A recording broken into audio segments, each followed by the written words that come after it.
الأحزان في صباح الثلوثية.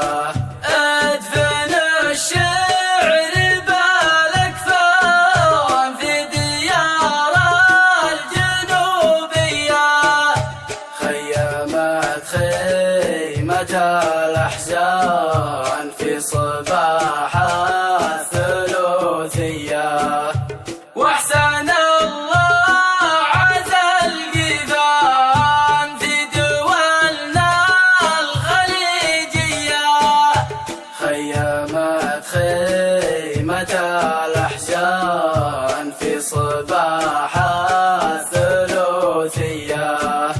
خيمت خيمة الأحزان في صباح الثلوثية. خيمت